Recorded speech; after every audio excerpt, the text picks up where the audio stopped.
dream I know, deep up my feelings for you. Watch.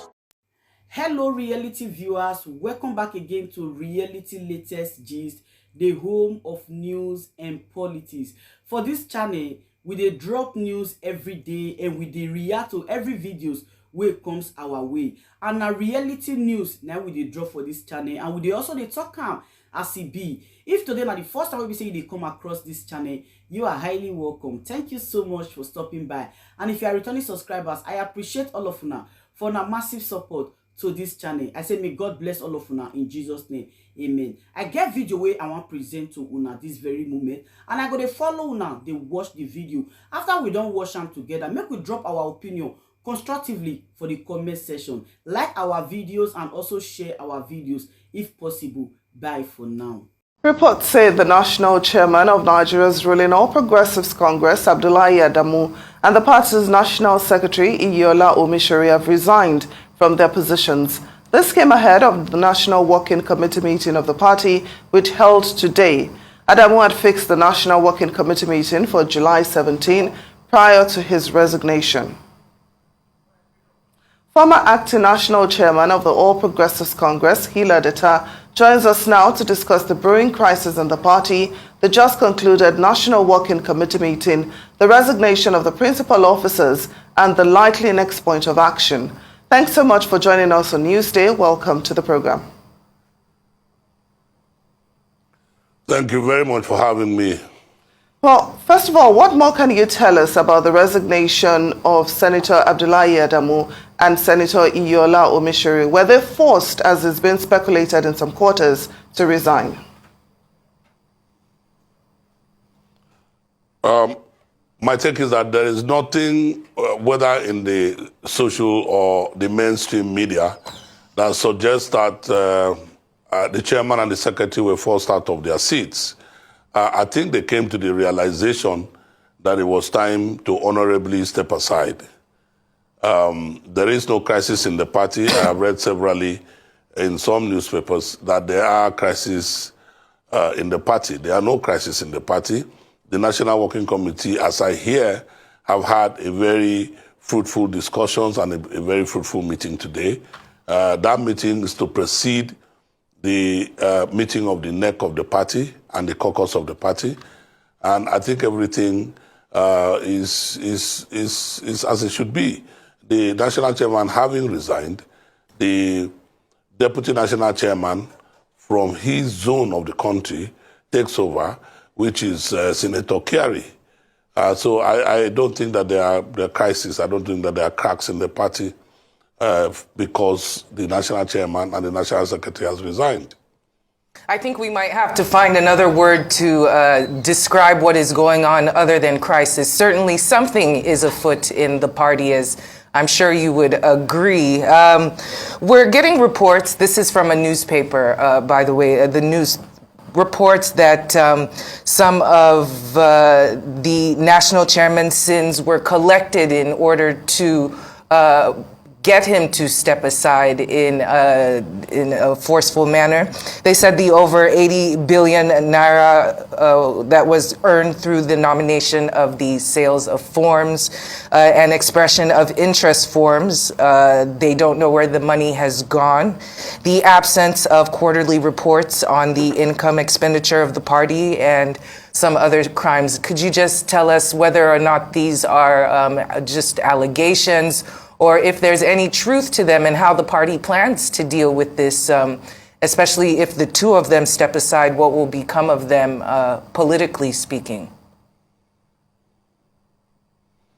Well, first of all, I was here last week, and I said to Dr. Ruben Abati and Hussaini that the wish of the generality of the membership of the party is that having constituted himself into a distraction to the President of the Federal Republic of Nigeria, who happens to come from the same party with him, that it was most honorable for the national chairman to step aside. Now, the catalogue of sins, as you'd like us to call them, are in the purview of the National Working Committee.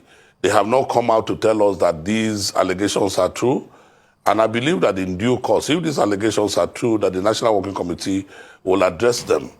But for us, for some of us in the party, from the time that the national chairman, who was supposed to be an umpire in the primaries of the presidential elections or the presidential primaries, came out to canvass for a particular aspirant amongst the aspirants that were contesting for that ticket, he showed clearly that he was most unkind to other aspirants, and that is not the place of the national chairman. That is not the duty of the national chairman. The national chairman is supposed to be an umpire who is not supposed to exercise at all. For him to have come unilaterally without the support of the National Working Committee to tell Nigerians that Senator Lawan was the consensus candidate of the party was to say, albeit that he had pocketed the party, and that is not in contemplation of the role of the national chairman of the party. The national chairman of the party is to direct the affairs of the party. He is not a dictator. He is not the one that should pocket the party and tell of the decisions of the party as if it is his fiefdom. Now, having said so, you know that Alhaji Adamu Abdullahi has had a very colorful political career. We wish him the very best in his retirement. If this is his last outing, but if it is not his last outing, we wish him the very best in his future endeavors. But for today, we are happy that the party has an opportunity of recreating itself and having the party as a partner to Mr. President in his attempt to rework and reset Nigeria. For Dr. Yola Omishore, I wish him the very best, just like I wish the national chairman. I wish him the very best, and I know he's still a young man. He has his work cut out for him in the political field, and I'm very sure that he will find something to do within the ambit of politics. So that is as it should be. To assume that because the national chairman and the national secretary have resigned their positions and therefore there is a crisis in the party is to assume what is not available. There are no cracks in the party. There is no crisis in the party. Senator Kerry has taken over. I believe that the Deputy National Secretary will be acting in the place of Dr. Omishore, and so there is no crisis in the party at all. Well, you said there is no crisis in the party, but there are reports that Senator Yola Omishore stormed out of the National Working Committee meeting today, and we also know that Senator Abdullahi Adamu was not present. So from what we are saying, it does seem like there's a little bit of conflict as regards the resignation of these two men, even though, you know, the party is trying to paint it like the resignations were voluntary.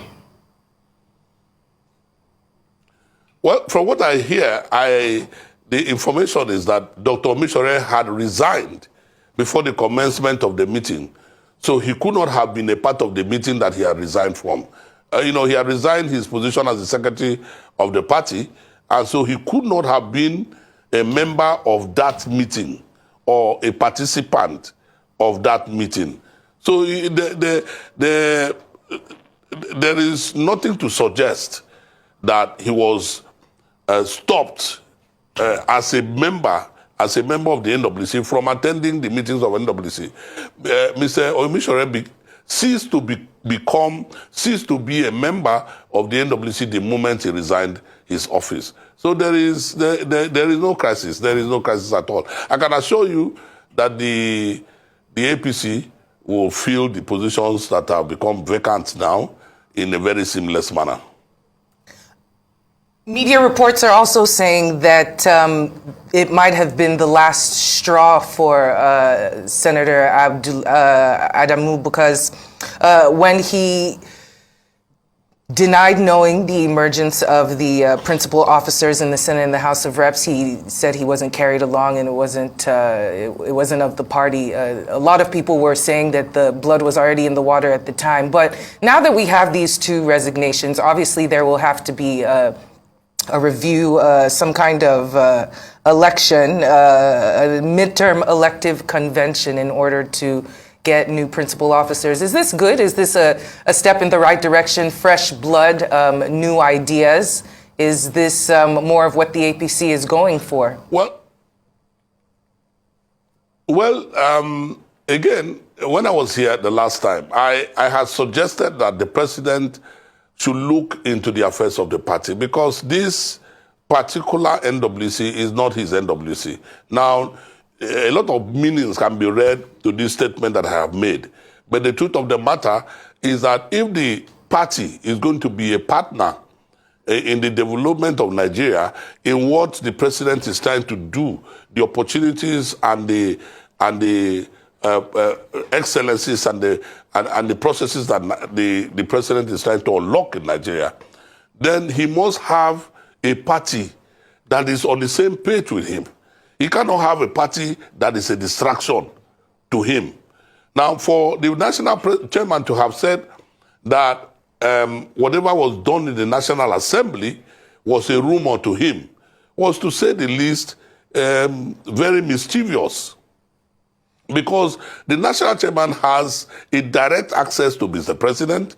The national chairman has a direct access to the president of the Senate. And so if there was any communication gap, to fill it, the national chairman just needed a telephone call or a visit to these august gentlemen. But if he had come out to say that, look, these things are rumors to the party, it beggars belief whether we are of the same party, whether he was talking, it would seem to some members of the party that the national chairman was speaking as if he was the chairman of an opposition party. And this is why we said that was a distraction, a very serious distraction indeed. And the president does not need this kind of distraction at this time.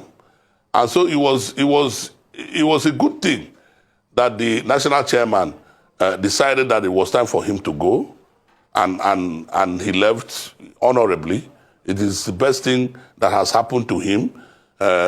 Fortunately for us, we have not had the kind of long-drawn battle that our brothers in the PDP had before Senator Ayu was booted out. In this case, he took the most honorable path, and we wish him the best.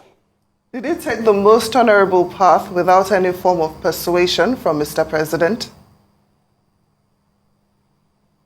Well, I don't know what you want me to say, but the truth is out that the man resigned on his own. I mean, if the president forced him to resign, we will still get to know about this. But for now, the information is that Senator Adamu Abdullahi, on his own, resigned his office. There is nothing to suggest that the president put a gun to his head. There is nothing to suggest that. All right, let's move on. Obviously, what has been done is done. The party is moving towards curating the affairs of the country. As we know, globally, there's food insecurity. We've been talking all day about Ukraine stopping, the Russia-Ukraine grain deals being an issue. There's a lot of hardship in the land, internationally and especially locally. We know that the president has asked for certain billions of money in order to create some kind of cushion and palliatives for us as well. There's been some kickback concerning that as well. What should and what will the APC be focusing on as we move forward? And do you think these things were discussed in the NWC meeting? Or was it just internal party? Well, I am not sure about what was discussed in the NWC meeting, but this I can tell you. Now, I am not a proponent of palliatives. I have said this over and over again. I prefer that opportunities are created in the economy. I prefer that the economy is expanded. I prefer that our infrastructures are enhanced. I prefer that the ways and manner that other economies have moved should attract us to move in same manner. You know, when you say, I remember that the last time, I think about 2 years ago, the president had said that they were going to transfer 30,000 naira to some persons. I don't know. I can't put that policy into a reasonable chart here. But I am very sure that the purpose of that policy was defeated, because I know that a lot of Nigerians were not able to benefit from that policy. Now, Nigeria is a country that for today, we do not have the database to be able to identify the demography that the president is talking about. The president is talking about the very poor.